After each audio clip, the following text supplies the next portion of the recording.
l'idéologie managériale est devenue la nouvelle idéologie dominante de notre temps. Ce nouveau type d'organisation multinationale qui va mettre en œuvre ce qu'on peut appeler, si vous voulez bien, la révolution managériale. C'est-à-dire un nouveau rapport au travail, un nouveau fonctionnement des organisations qui se présente comme étant parfaitement neutre, parfaitement sans saveur, parfaitement innocent. Et du coup, dans la conflictualité dans l'organisation, on n'accuse plus l'organisation et le pouvoir de vous exploiter, de vous aliéner, de vous donner des conditions de travail qui sont trop dures, de vous fixer des objectifs qui sont trop élevés par rapport aux moyens que vous avez pour les remplir. Non, on retourne l'agressivité, la culpabilité et la honte sur soi et on dit bah, si j'arrive pas à remplir mes objectifs, c'est que je suis mauvais, je suis nul, je suis pas à la hauteur. Ce qui explique l'émergence de nouveaux symptômes, comme le burn-out, le stress, mais surtout la dépression, c'est-à-dire le sentiment que le moi n'est plus à la hauteur des exigences de l'idéal. Alors il s'effondre et il dit « je me sens pas bien, je suis à bout, je suis pompé, je suis vidé, j'en peux plus, j'y crois plus, ça fait plus sens pour moi ». C'est l'espèce de sentiment de dépression larvée.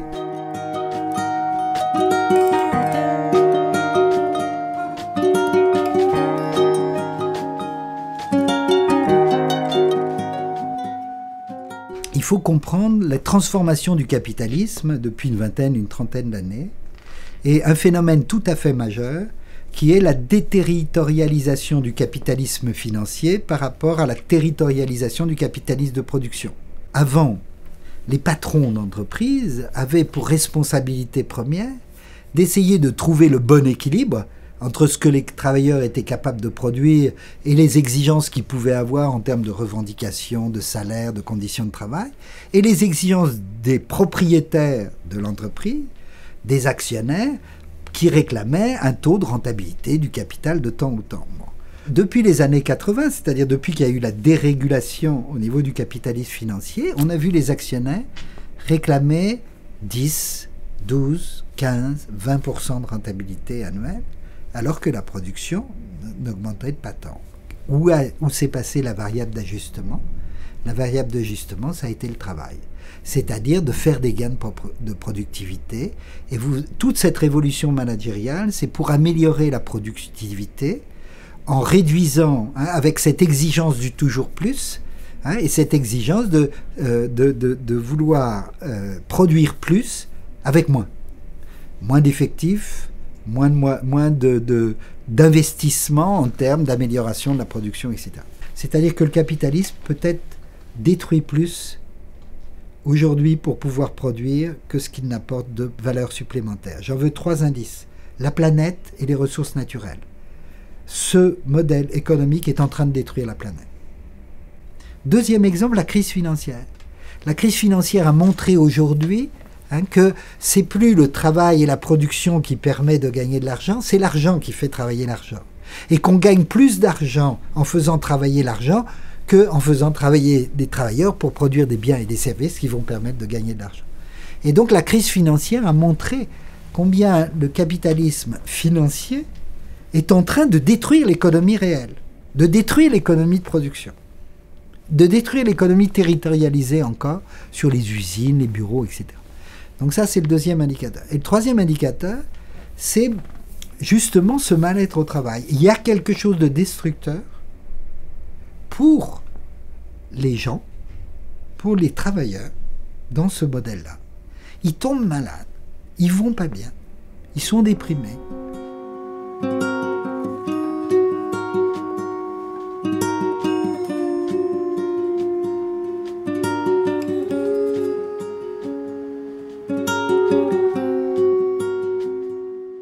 Pour favoriser ces transformations, c'est le management par objectif, c'est l'évaluation au mérite, c'est l'organisation par projet, c'est la sélection, des politiques de promotion, de gratification, etc. C'est toutes les transformations managériales, appuyées en particulier sur les nouvelles technologies d'information et de communication, qui donnent des outils, soi-disant pour rationaliser la gestion, et qui font qu'on va rationaliser la gestion des hommes, sur les mêmes paradigmes et les mêmes indicateurs que la gestion des choses, la gestion des biens, la gestion de la maintenance, la gestion des stocks, la gestion financière, etc. Et donc les travailleurs vont voir toute leur activité calibrée, mesurée, rentrer dans des cases qui vont être exploitées par des logiciels et qui vont mettre les travailleurs dans un espèce de système de contrôle qui n'est plus le contrôle du contremaître ou le contrôle de la pointeuse, ou le contrôle du nombre de produits fidélisés, mais c'est aussi leur comportement, c'est aussi leur performance qui vont être mesurées. Alors il faut comprendre l'histoire de cette nouvelle forme de pouvoir. Elle est d'abord née dans les multinationales. Et elle a été conçue en liaison avec les grands cabinets de consultants internationaux qui ont vendu ce modèle-là aux fournisseurs et aux clients des multinationales, donc d'abord dans le secteur privé, aux institutions internationales, qui l'ont mobilisé, soi-disant pour lutter contre la crise, en obligeant les pays à rationaliser leur mode de gouvernance, etc., pour les adapter à ce modèle-là, pour devenir justement rentables et juguler la crise financière, la dette publique, etc., devenir efficaces. Et donc, ils l'ont appliqué comme modèle pour moderniser les entreprises publiques, qui ont fait l'introduction du modèle managérial dans toute la gestion des institutions publiques, la police, la justice, les hôpitaux, les universités, la recherche, le travail social, etc., etc., etc. Dans le public, il s'est passé quelque chose d'immédiat qui a été le sentiment de tous les gens qui avaient choisi de travailler dans le public à cause des valeurs du service public, à cause des valeurs de l'institution, des finalités institutionnelles.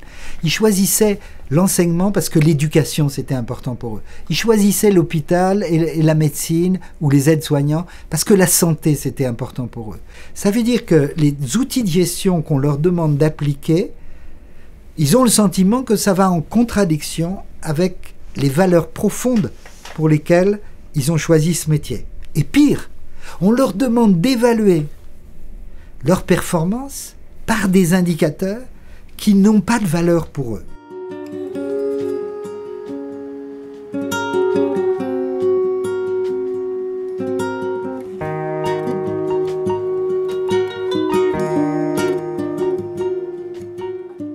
Il y a une corrélation étroite entre le développement de cette révolution managériale, de ces nouvelles formes de gestion, et l'émergence de nouveaux symptômes du côté de la santé au travail et de la souffrance au travail, et les appellations de ces symptômes ont varié dans le temps. Et on s'est rendu compte que quand on désignait ce mal-être par la question de la souffrance, on psychologisait un problème qui est un problème social. On médicalisait un problème qui est un problème organisationnel, institutionnel, un problème de management, etc. Risque psychosocial, c'est parfaite expression de la novlangue managériale, parce que ça neutralise la question de la violence, ça neutralise la question de la souffrance, ça neutralise la question de savoir qui est responsable. C'est des risques. C'est des risques, alors on ne sait pas, des risques pour qui, pour la société, pour l'entreprise, pour l'individu, pour la planète, bon. Et psychosocial, c'est très intéressant parce que ça met bien l'accent sur le fait que le phénomène est psychosocial. Psychologique parce qu'il renvoie à l'individu, à son intériorité. Sociologique parce qu'il renvoie aux conditions de travail, à l'entreprise, au mode de gouvernement, etc. Et en même temps, psychosocial, tout le monde peut l'utiliser parce que ça, comment dire, ça dit rien, ça dit tout et ça dit rien. C'est-à-dire, ça ne gêne personne. Donc tout le monde a pu l'utiliser et on s'est mis d'accord sur cette appellation à la fois neutre, neutralisée et neutralisante. Au niveau psychologique, ça se traduit par un clivage.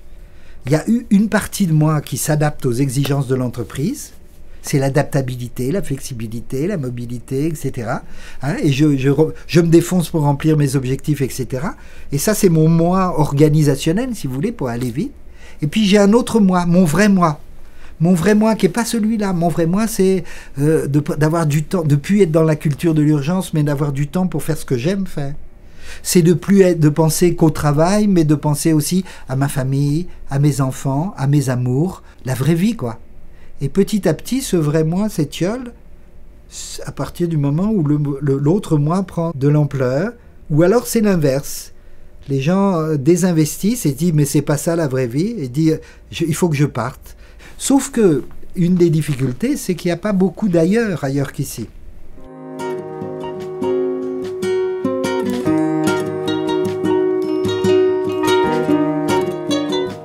Le paradigme des ressources humaines, c'est le plus intéressant pour comprendre en quoi cette novlangue managériale, cette conception du monde est idéologique. Hein, à partir des années 80, 90 surtout, on a vu toutes les entreprises transformer leur service du personnel, des affaires sociales ou autres, en service de gestion des ressources humaines, en direction des ressources humaines. Et tout le monde trouvait ça formidable. Parce que, pour deux raisons, à la fois parce que ça faisait moderne, et qu'on allait rationaliser la gestion du personnel qui était vécue comme bureaucratique, comme archaïque, comme obsolète. Et puis, enfin, on allait se préoccuper de l'humain. On remettait l'humain au centre. Et tous les chefs d'entreprise, les managers disaient « l'humain, c'est notre principale ressource » avec une fierté et quasiment des trémolos dans la voix. Sauf que ça, c'est vraiment une entourloupe idéologique. C'est qu'en fait, on remettait l'humain au centre, mais comme un moyen, comme une ressource au service d'une finalité qui était le développement de l'entreprise. Et donc ce n'était plus l'entreprise qui était un moyen pour développer l'humain, c'est l'humain qui devient une ressource pour développer l'entreprise. C'est légitime que je n'ai pas une bonne place dans la société si je ne me suis pas donné tous les moyens pour améliorer mes compétences, ma formation et pour être performant sur tous les registres. Et donc ça banalise la compétitivité, la compétition, ça banalise ce que j'ai appelé la lutte des places. C'est-à-dire du coup les individus ne sont pas renvoyés à cet combat collectif de changer l'ordre des places, ils sont renvoyés à un combat individuel de changer sa place dans l'ordre. Et ça, évidemment, ça explique pourquoi les mobilisations collectives en termes de combat, la conflictualité sociale que les syndicats avaient l'habitude de mener dans des collectifs, des grèves, des mouvements sociaux, les mouvements sociaux se délitent à partir du moment où chaque individu est renvoyé à lui-même pour trouver sa place, et donc il se mobilise pour améliorer sa place et non plus pour améliorer la place de tous ceux qui partagent sa condition.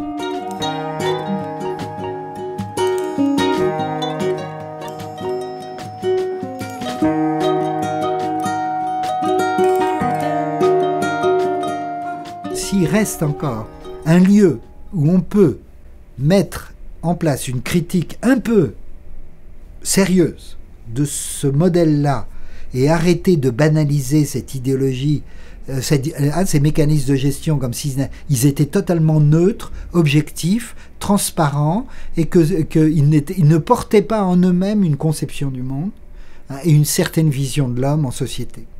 Et donc il est tout à fait important que les syndicats se donnent les moyens de déconstruire cette idéologie dominante. Donc il faut redonner au niveau des confédérations de l'analyse théorique sur la question du travail et pas seulement sur la question de l'emploi, et de repenser la critique du système capitaliste, non pas du capitalisme industriel, mais du capitalisme financier d'aujourd'hui. Et donc ça veut dire quoi?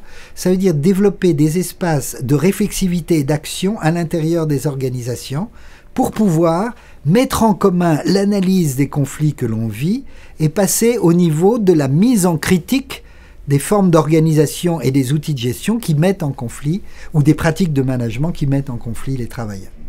Donc à la fois de l'affronter sur ces 4 registres dont je parlais tout à l'heure, c'est-à-dire le niveau macroéconomique, le niveau idéologique, le niveau du management interne et des réorganisations dans l'entreprise, et le niveau psychologique. Et de faire le lien donc entre les conflits vécus au plus près du terrain et les contradictions de l'organisation dans laquelle ils sont, pour qu'on retrouve une capacité d'action collective au sein de l'organisation, sur l'organisation, pour lutter contre l'individualisation, contre l'isolement, contre la psychologisation, contre l'intériorisation des contradictions, etc. C'est-à-dire ce sentiment d'intérioriser le fait qu'on est responsable du fait qu'on n'arrive pas à travailler, ou qu'on n'arrive pas à remplir ses objectifs, ou qu'on n'est plus adapté aux exigences, qu'on n'y arrive plus, qu'on est pompé, qu'on est vidé. Donc de ne pas en faire un conflit, et que ça ne se traduise pas en symptômes somatiques et psychosomatiques, mais que ça se traduise en remise en question des modes de management, des réorganisations et des outils de gestion qui empêchent en fait de faire correctement son travail. Les militants syndicaux, ils ne peuvent pas tout faire et agir aux 4 niveaux. Mais il y a des niveaux significatifs sur lesquels ils peuvent vraiment agir, et c'est là où ils ont besoin de formation et de soutien. Et donc je pense que les syndicats ont un rôle absolument majeur de redonner aux travailleurs et aux militants syndicaux des raisons d'espérer, des raisons de lutter, redonner du sens.